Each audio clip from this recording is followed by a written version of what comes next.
Welcome, everybody, to the ShopNotes Podcast. Today is episode number 25. I'm your host, Phil Huber, and today I'm joined by the usual cast of suspects, Logan Whitmer and John Doyle. On today's podcast, we're going to be talking about jigs, how you build them, your approach to them, when you use them, and how. So it's a wide-ranging discussion, and it's time to get started. This episode of the ShopNotes Podcast is brought to you by Woodsmith Magazine. Woodsmith Magazine has been the trusted source for all of your woodworking information for over 40 years. From tips and techniques to furniture projects to shop projects, you'll find it all in Woodsmith Magazine. Subscribe today at woodsmith.com. All right, so this is a question that comes up frequently enough because I've done seminars and some classes, and I think we even did an online seminar of favorite jigs. Mm-hmm. And let's be honest, over the years, Woodsmith has shown a good bushel basket full of jigs in all flavors and sizes. Mm-hmm. So and that's not even counting tips. And we had basically an entire magazine, ShopNotes magazine, dedicated to jigs and shop projects, so Don't count that out. So I'm bouncing it back to you, and apparently it was Blue Shirt Day today, so I forgot that. Red Shirt Day last week, Blue Shirt Day this week, Phil, obviously. Yeah. All right. It's not political or anything. It's just it's just the color here. All right, so where do we want to start with jigs and talking about it? Oh, I'm going to grab a couple of them because I have a few of them sitting here. Hold on. Okay. We'll wait. Okay, good. I'm glad you're waiting. Oh. Okay. So here, this was something, obviously, I'm back in my shop, right? I haven't been in my shop for a couple of weeks for the podcast because it's been filthy. And it's been an embarrassment to sit in here and not good for my own mental well-being.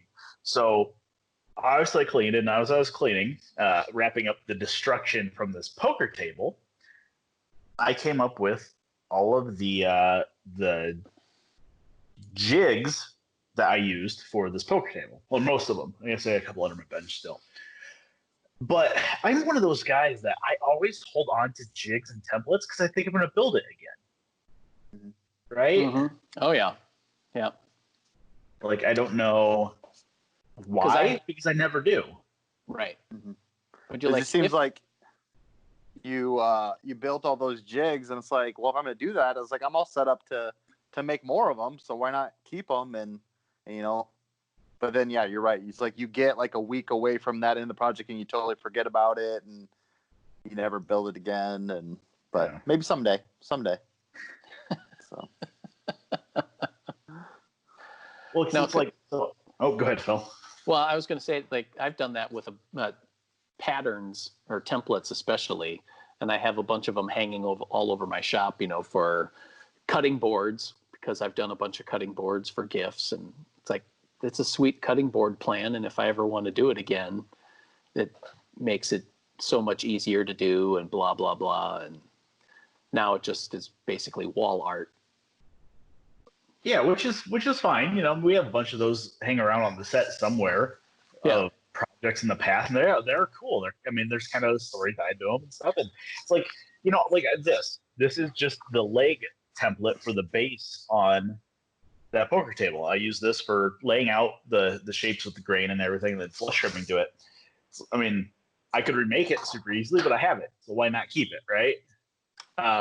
Then I get these other random ones, and this kind of goes into what you're talking about. How do you build them?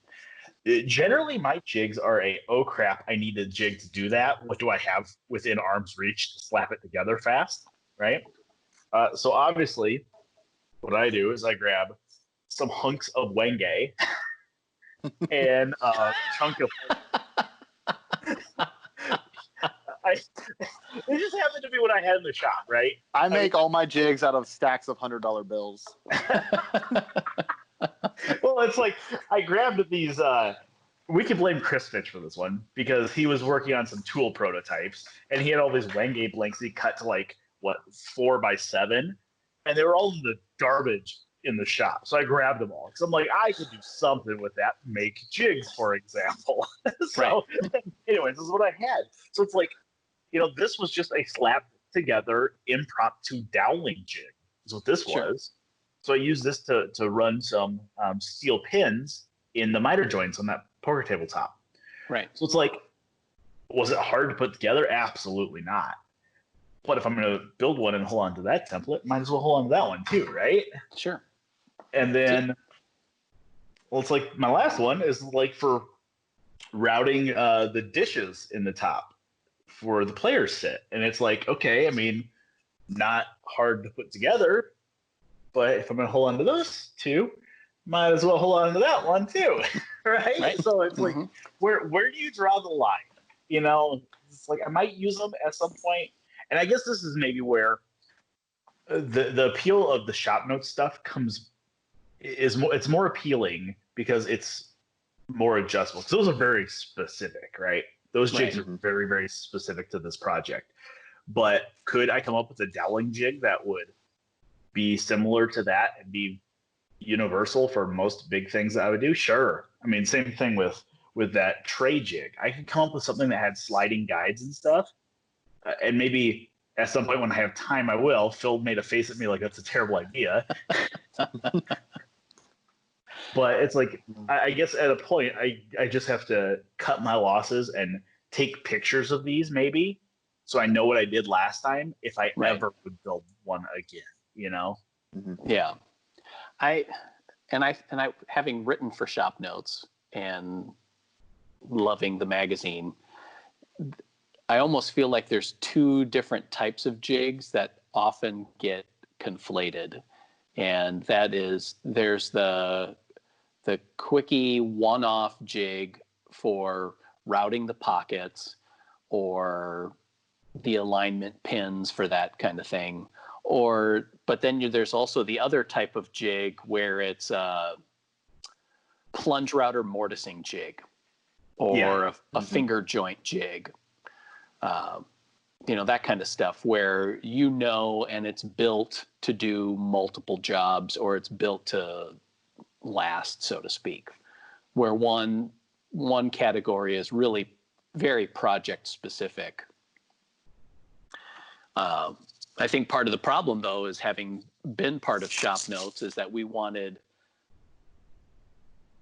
the technique and the operation to stand out and not the jig itself. So we built all of our jigs to a really high standard for photography. So we're using hard maple and Baltic birch, and the screws are all in a perfect line, and we're using whatever, even though it's something that's just like a one-off table saw tapering jig. Where it's just a base, a cleat, and a fence, and they really should just be air nailed together. But we did screws and glue, and I say, that's not real life. That's not real shop life, right? Right. Yeah. Right.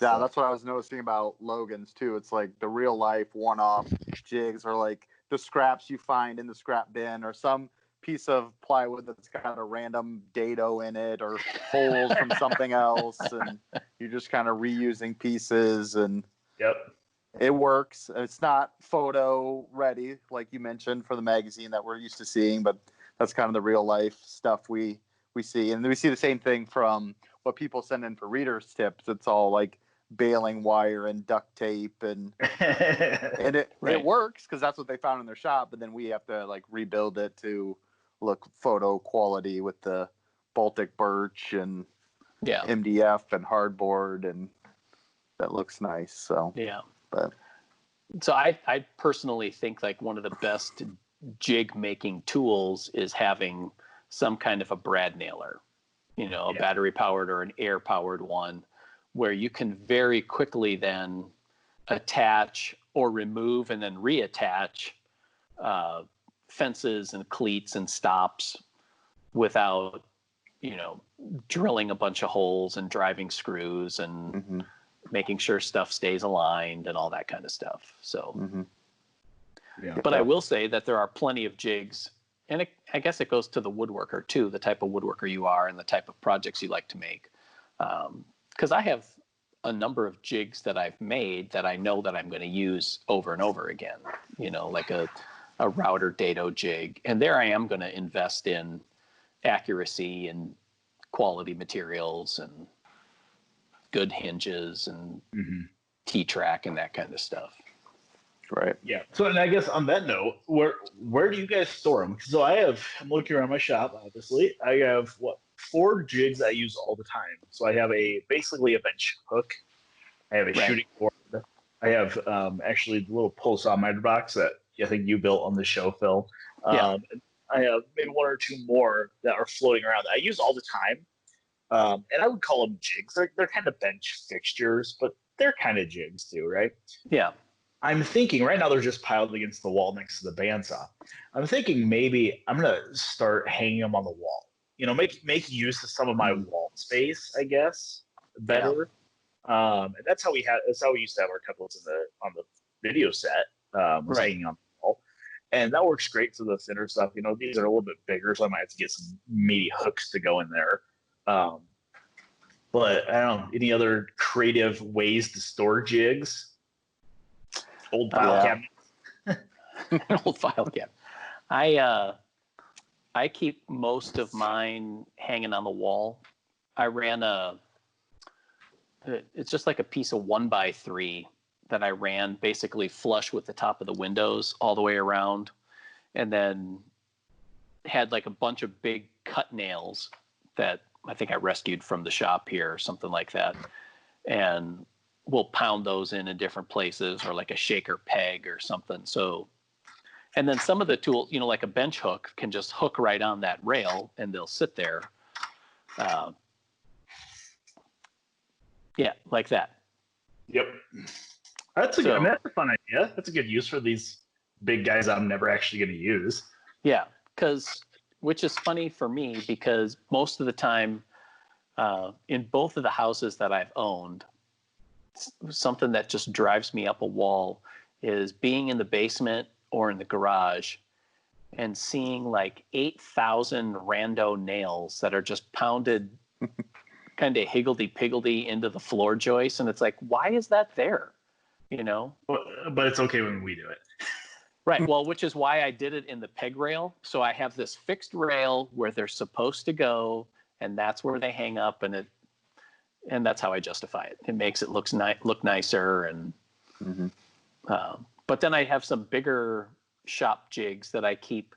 The lumber rack that I have in my shop, in between the main shelves of where the lumber gets stacked, are either drawers or open cubbies where I can stick stuff too.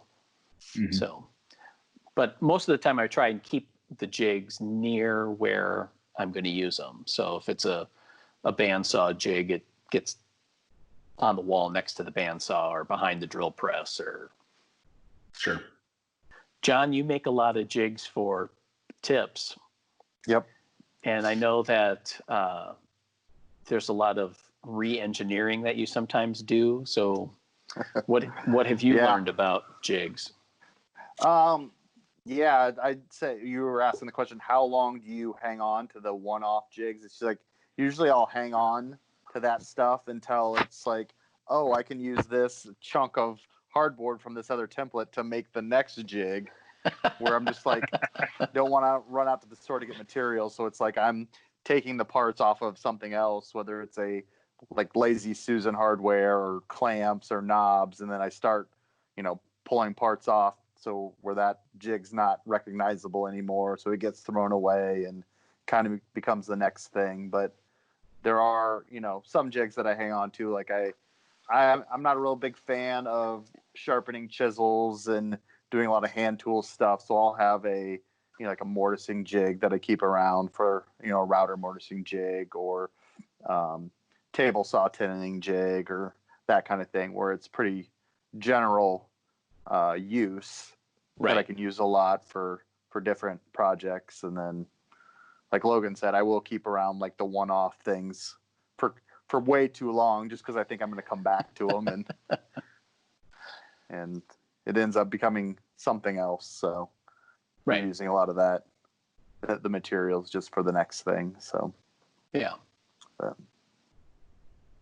But yeah, I think I've been trained that like I have to build it out of Baltic birch and make it look nice, even though it's never going to be seen. Or Yep. it makes me feel good.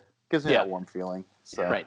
3 coats of oil and maybe a coat of lacquer just to give it a nice yellow glow for photography ready. And yeah.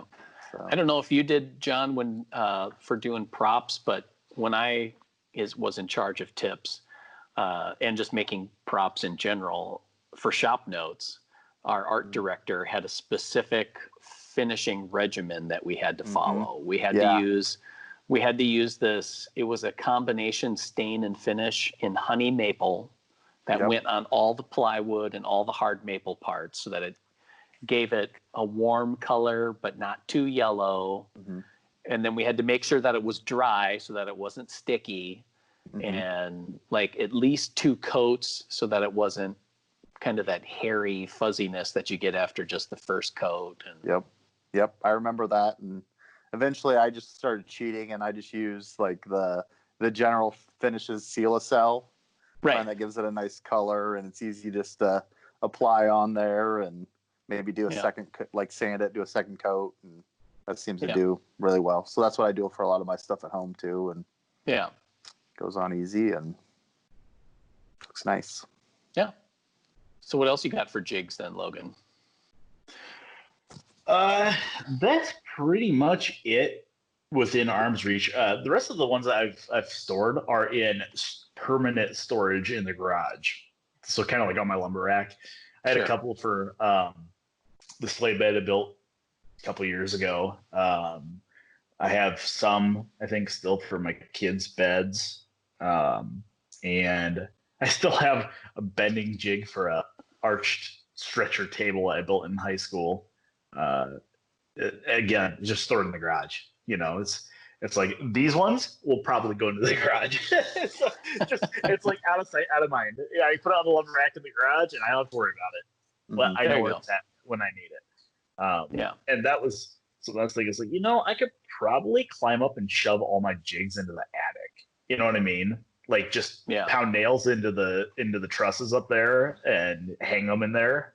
Although it gets really hot, they might end up cracking and stuff. I don't know. I wouldn't think so, but who knows? Yeah. Or you just wait to a cool fall evening and you pile them up in the yard and burn them. That's true. That happens a lot, especially with Amazon boxes. Shop clean out. Yep. Yeah, it's funny too. I've realized that, like I mentioned, the ones like I have a few jigs that I keep around and have built because it's stuff I use a lot, like the mortising jig or whatever. But there are some jigs that I've just built just because it's like Chris Fitch or somebody designed this weird, strange jig, and I just want to build it for the fun of it, like that pocket hole jig, the router pocket hole jig thing, where it's like, I have a Craig pocket hole jig, and I'm going to grab that and use it every single time. But you know what? This looks fun, and I'm just going to build it to see how it works, and it's just for my own enjoyment. Yeah. Right. And there's a lot to be said for that, because I know that I've done the same thing. It just, you see something and it just, I think to myself, I would use this all the time. Like, how could you not want to use this? Right. And then you build it and you don't ever use it. And or it takes up just too much space. And right. So, but there are a few on the list that still I want to build. There's the biscuit joiner station, the foot powered biscuit joiner station. Oh, yeah. Was that a Chris Fitch, or do you remember? That might be a Ken Munkle. I think that was that predated Chris. Okay. So that's one that it's just like, I just want to build that for the fun of it. And especially after our Facebook superfan Khalid made his version and put like a micro switch in it. And, So. Yeah. But you see. Go ahead. The drill press oscillating sander that's got a little motor, like oscillating motor that brings the sander up and down. It's like, it's totally unnecessary, but you know what? Gotta have some Rube fun. Goldberg would be proud. Yep. So. Well, and I think it's really fun. I mean, we were talking about this not that long ago.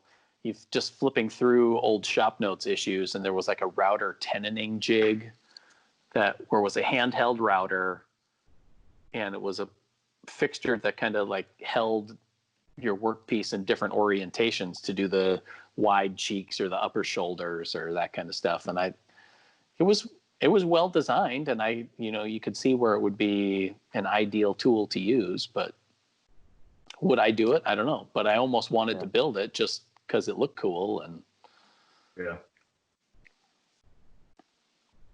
maybe when we get enough Wenge, we can build some of those. I have my stash. I think the other thing that I 4 pieces left. The other thing that I think of with jigs, and I think this definitely comes from building photo props and making everything try and look really good for being on camera, is there are certain jigs that I treat kind of preciously that you don't really want to muck up. Mm-hmm. So, and that was something that I've seen on, I don't know, a variety of YouTube videos or other things where somebody has a crosscut sled on their table, and they either with screws or a nailer just like start nailing or screwing stops or angle blocks on it. I'm like, what the heck are you doing? It's a crosscut sled. Yes, it's like the sacrificial insert in the drill press table that's there to be replaceable and back up all your drilling. It's like, I still don't want to put a hole in it. I worked really hard on that. I don't want to make another one. And then somebody else puts a hole in it. You cry a little bit, and you get over it, make another one. Yep. So. It's first dent in the car.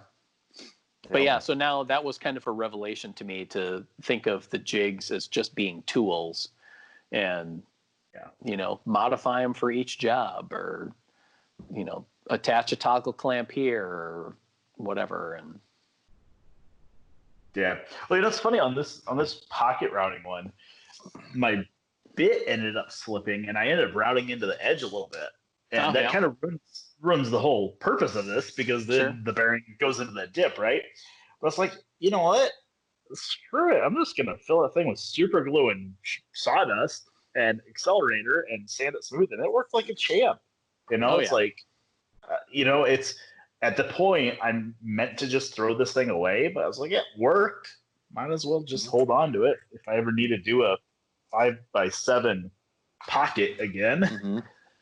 You should take that up to your dining table and just put a few phone pockets there. You go. Around the table, and sure your wife would. You've seen my dining table. It needs to go in the dumpster, so I might do that.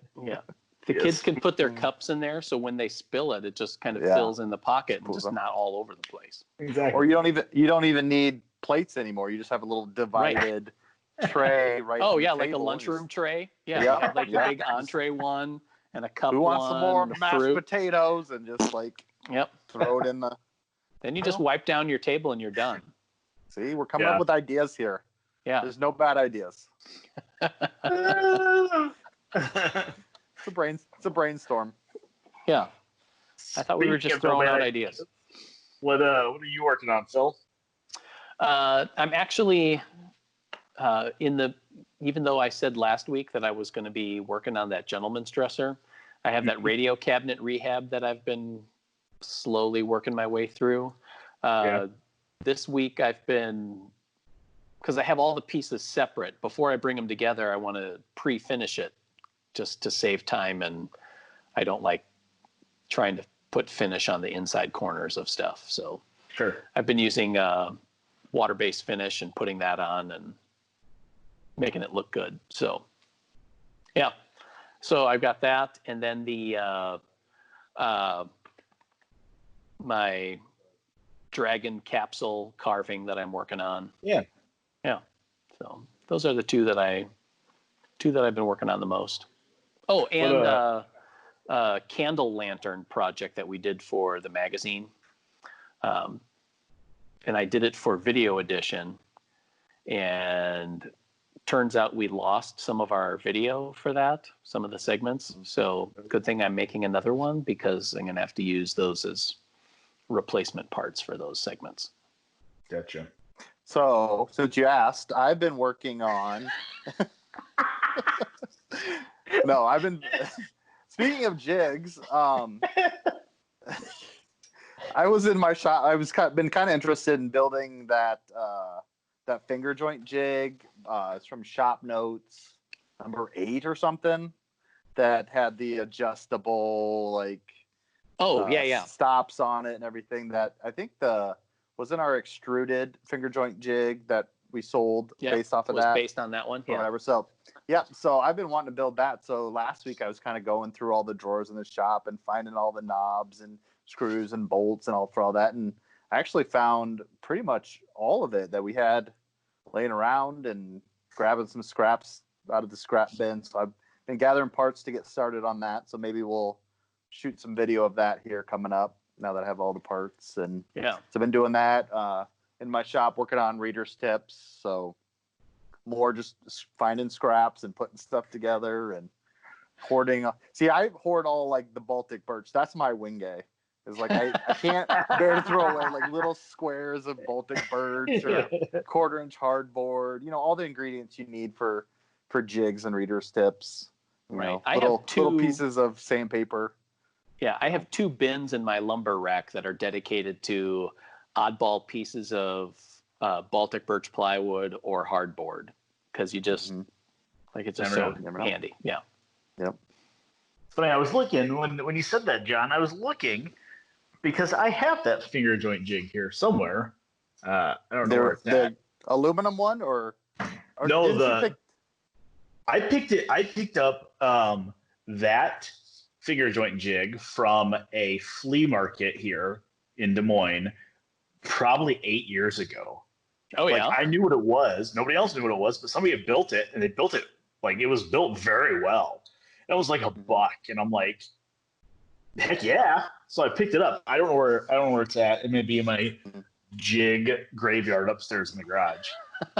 But I do have it's in the fire pit or something right now. Yeah. So no, it's funny. I cleaned my shop. Obviously, I said that. And I had a really cool thing happen. It's very rare. I've been working on, I'll show you in a minute, another miter plane for the actual photos for this issue. And I needed a new hacksaw blade. And I kid you not, I knew exactly where my hacksaw blades were. Doesn't happen ever. But no, we've been on a hold in the evenings on our camper project because it rained a ton. What was that, Monday? Or something? It rained a ton, and we found where all of our leaks were in the camper. So we've been waiting for some sealant to show up. So my evenings have been down here working in the shop. So I am currently, I've showed this guy. This is the little bronze miter plane I made. I'm working on one for the magazine, and I've been working on it for about 3.5, 4 weeks now, out of bronze. Okay. So the other one was brass, right? The other one was brass. Yep. And this one was bronze. You had said bronze. So. Oh, sorry. Yeah, this one was brass. The one I finished is brass. The one I'm working on is bronze, and it is unbelievable how much tougher the bronze is. Like you could see. I don't know if you guys can see that or not, but I have all these dovetails cut, right? Sure. For the sole. Each one of these, I'm not kidding you, took me about an hour. Oh, yeah. So much tougher than the brass is. And it's not even that it's hard. It's not hard to cut. It's almost stickier. Like when you make your cuts, you kerf it. And then you use a chisel to bend them back and forth till they break. The bronze doesn't break real well. It's really like sticky, if that makes sense. Like you start pounding it out, and it just wants to grab, and then it wants to tear down past your cut line, which is really annoying. But it's beautiful. I'm super excited to keep working on this. I have the body pretty much ready. I need a mortise for the bridge, and I'm working on the bridge right now. Okay. And I did end up making a jig for this. So this is a plane that I've mentioned before is inspired by Bill Carter. And what Bill does when he makes his planes is he has these templates. And I don't know if you'll be able to see that. Move my light. Oh, I can see that. Yeah. Yeah. So it's basically a template that he marks the overall length, the body and sole thicknesses, the bed angle, the wedge angle, all that. But then he keeps these. And then the next time he wants to make this exact plane, he will just clamp his stock to it, and then he'll use the kerfs in the wood. Oh, that's genius. Yeah, so I'm like, this is a great idea. And I didn't do that when I made this brass one.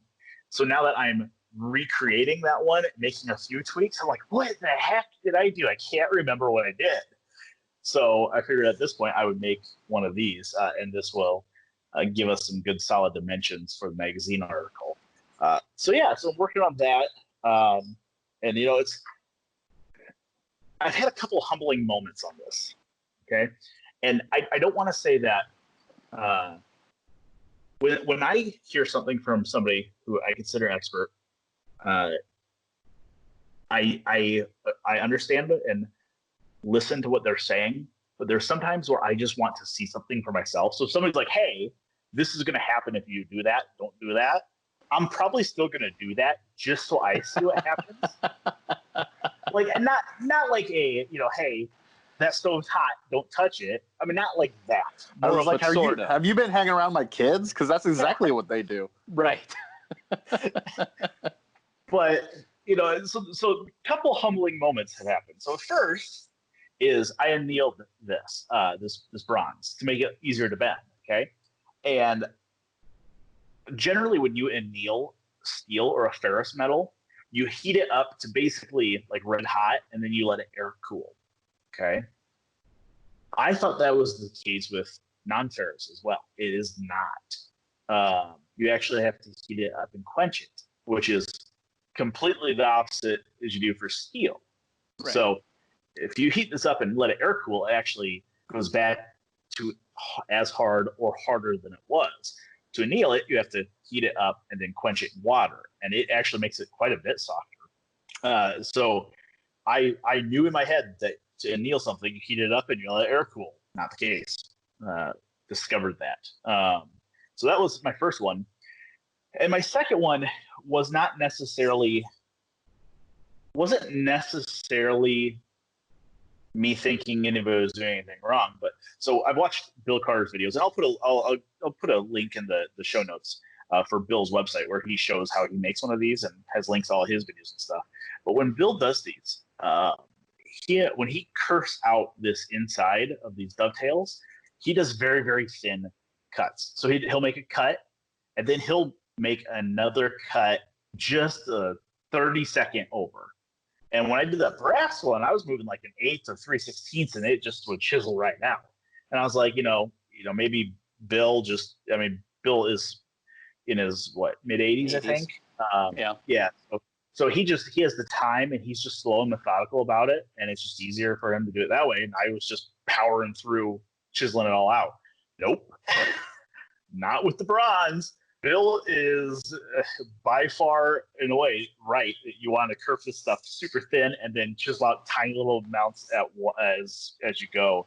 I don't want to say young and dumb, but I may have been being young and dumb trying to power through a lot of it at once, and it was not working. So it was like, oh, okay, so that's why he does it. I mean, not that I was saying, I wasn't thinking he was doing it incorrectly, or better. It's like, oh, that's why he does that. Like, there's sometimes where I like to just see stuff happen for myself. Right. Well, there's an experience level that is a key part of learning too.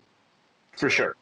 Well, yeah, and it's funny because before I was at Woodsmith, I was managing a print shop, and it drove my guys nuts because I would be like, hey, will this folder go through like this? And I'd be like, no. I'm like, okay, show me why. Just because I want to see it. Like, I believe you. You've ran this machine for 25 years. I believe you, but I want to see why. Yeah. Like, I know you're explaining to me, but I want to see what happens. So it's like that type of stuff. So I will say, I forgot to mention it last week when we talked. There is one other thing I'm working on, and over the last couple of days, as I've been standing here chiseling out freaking waste on bronze. For Video Edition, I've built a vice stand. I really wish I had that right Like, It's right over there. I'm sure it is. It's sitting right in there waiting for me to get back in the video studio to do a finishing segment on it. But it's like, oh my God, I don't know how many of my tools in my tool cabinet right next to my vise, not attached, but on the wall next to it, have rattled loose and just popped out of their holders because I'm standing there beating on a piece of bronze. So I am excited to get that thing done. I'm going to make a couple of them, I think, because I also have a big buffer and brass wheel grinder that I'm going to put on one. So I'm going to do like my vise and my grinder buffer next to each other, and then maybe like a bench in between for a small anvil or something. But yeah, I forgot to mention that last week, and I'm super excited to get that thing finished because that will be nice to have. If anybody listening is a Video Edition subscriber, will see that video come out. Maybe we'll do a quick overview video for YouTube as well. All right. There's one set of listener/reader comments that I'd like to address. Some folk have noticed in the last issue of Woodsmith magazine was an ad for CBD oil. And we had quite a few comments about it. In general, over most of its 40-year existence, Woodsmith did not have advertising. It ran off of a different model that was based on subscriber revenue, and that worked really well. And then that model stopped working. So we've been incorporating advertisements over, I don't know, what do you guys think, like 2 years maybe now? Yeah. Something like that. So in the last issue, we had one for CBD oil, and there's a reason that ad appeared. And Woodsmith is part of a much larger organization called Active Interest Media. And another branch of Active Interest Media was working on, it's our health and fitness group. And they had a product line and magazine to relate to a lot of the CBD products that are available now, kind of highlighting some of the research that's been going on, uses.